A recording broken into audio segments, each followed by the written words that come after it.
Okay, hi. This is our fifth lesson in this week, and we will continue from the central Anatolian region. And now I would like to talk about Konya.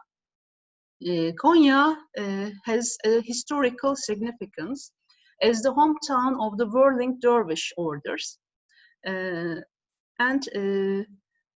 it has ancient mosques and maze-like market districts against contemporary Konya around Alaaddin Tepesi. And if you pass through this region, for example, from the coast of Cappadocia, and you can make time to explore one of Turkey's most compelling cities. Let's talk about its history first. Almost 4,000 years ago, the Hittites called this city Kuwana. It was Covenia to the Phrygians, Iconium to the Romans, and then Konya to the Turks. Iconium was an important provincial town, visited several times by St. Paul and St. Barnabas. From about 1150 to 1300, Konya was the capital of the Seljuk Sultanate of Rum, which encompassed most of Anatolia. The Seljuk Sultans endowed Konya with dozens of fine buildings in an architectural style that was decidedly Turkish, but had its roots in Persia and Byzantium. Traditionally, Konya lay at the heart of Turkey's rich farming breadbasket, but these days, light industry and pilgrimage tourism are at least as important. Well, let's talk about Mevlana Museum. For Muslims and non-Muslims alike, the main reason to come to Konya is to visit the Mevlana Museum, the former lodge of the whirling dervishes. It's Celaleddin Rumi, later known as Mevlana, that we have to thank for giving the world the whirling dervishes and indirectly the Mevlana Museum. Calling it a mere museum, however, makes it sound dead and stale, but the truth couldn't be more different. As one of the biggest pilgrimage centers in Turkey, the museum constantly buzzes with energy. For Muslims, this is a very holy place, and more than 1.5 million people visit it a year, most of them Turkish. You will see many people praying for Rumi's help. When entering, women should cover their head and shoulders, and no one should wear shorts. Okay. The lodge is visible from some distance. Its fluted dome of turquoise tiles, one of Turkey's most distinctive sights. After walking through a pretty garden, you pass through the Dervishan Kapısı, gate of the dervish, and enter a courtyard with an ablution fountain in the center. At the entrance to the mausoleum, the Ottoman silver door bears the inscription, "Those who enter here incomplete will come out perfect." Entering the mausoleum, look out for the big bronze Nisan taşı, April bowl on the left. April rainwater, vital to the farmers of this region, is still considered sacred and was collected in this 13th century bowl. The tip of Mevlana's turban was dipped in the water and offered to those in need of healing. Also on the left are 6 sarcophagi belonging to Bahattin Veled's supporters who followed him from Afghanistan. You continue through to the part of the room directly under the fluted dome. Here you can see Mevlana's tomb, flanked by that of his son Sultan Veled, and those of other eminent dervishes. They are all covered in velvet shrouds, heavy with gold embroidery, but those of Mevlana and Veled bear huge turbans, symbols of spiritual authority. The number of reps denotes the level of spiritual importance. Bahaettin Veled's wooden tomb stands on one end, leading devotees to say Mevlana was so holy that even his father stands to show respect. There are 66 sarcophagi on the platform, not all visible. Mevlana's tomb dates from Selçuk times. The mosque and semahane, where whirling ceremonies were held, were added later by Ottoman sultans. Mehmet the Conqueror was a Mevlevi adherent, and Süleyman the Magnificent made charitable donations to the order. Selim I, conqueror of Egypt, donated the Mamluk crystal lamps to this place. The small mosque and semahane to the left of the chamber contain exhibits such as musical instruments, the original copy of the Matnavi, Mevlana's prayer rug, and a 9th century gazelle skin Christian manuscript. There is a casket containing strands of Muhammad's beard and a copy of the Quran, so tiny that its author went blind writing it, and it's no joke. Look to the left of the mihrab for a sajjade. A sajjade is a praying carpet bearing a picture of the Kaaba at Mecca. Made in Iran of silk and wool, it's extremely fine with some 3 million knots. It means 144 knots per square centimeter. Imagine that. The kitchen of the lodge is in the southwest corner of the courtyard. It's decorated as it would have been in Mevlana's day, with mankins dressed as dervishes.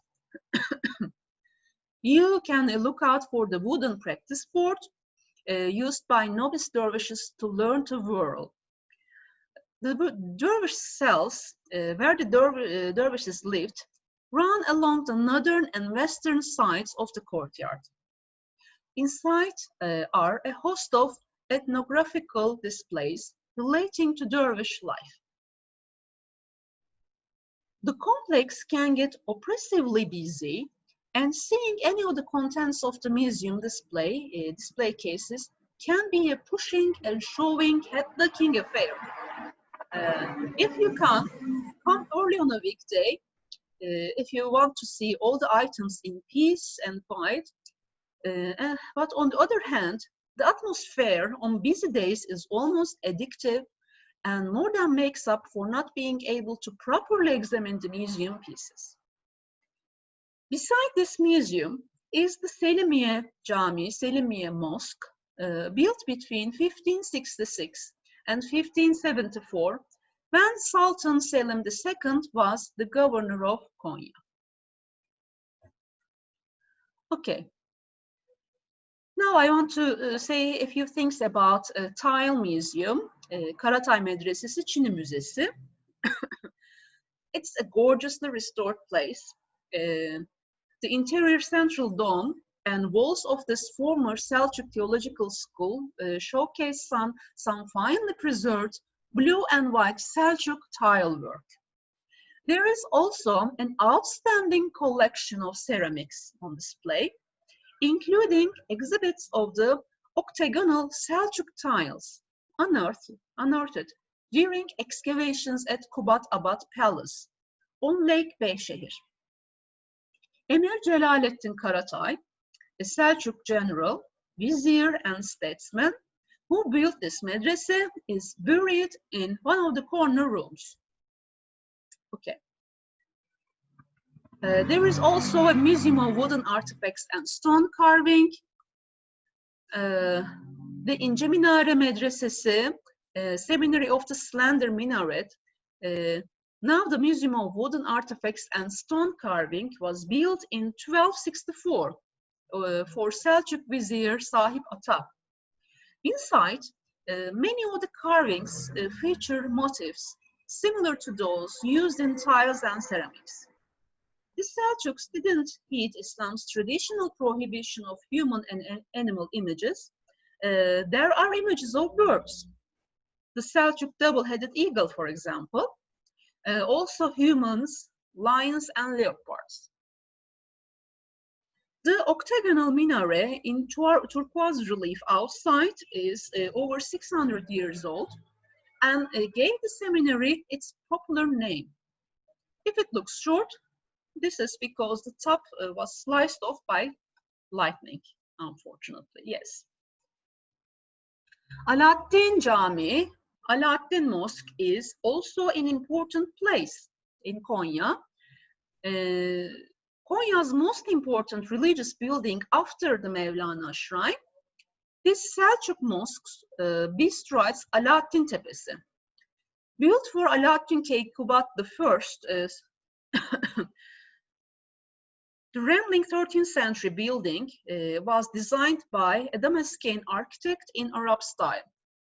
Over the centuries, it was embellished, refurbished, ruined, and restored.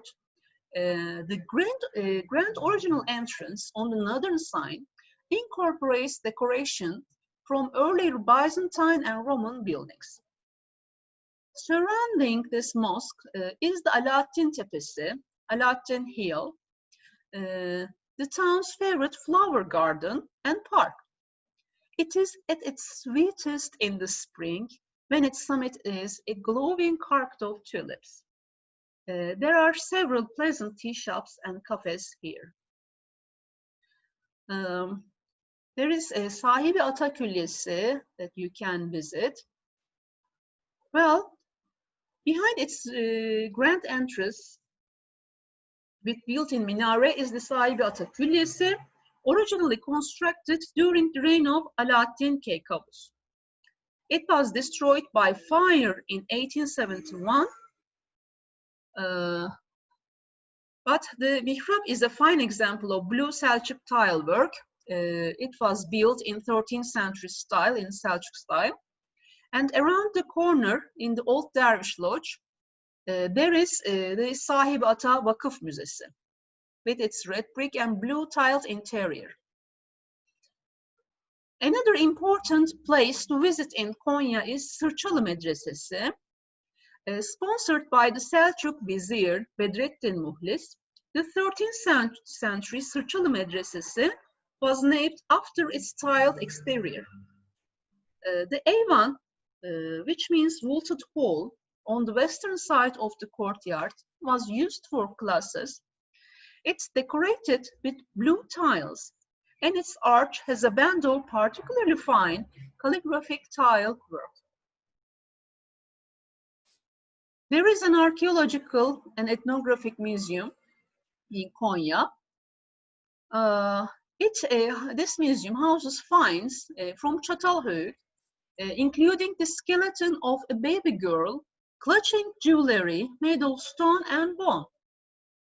Other artifacts range across the millennia, from chalcolithical terracotta jars to Hittite hieroglyphs, an Assyrian oil lamp shaped like a bunch of grapes, and bronze and stone Roman sarcophagi, one narrating the labors of Hercules in high relief carvings.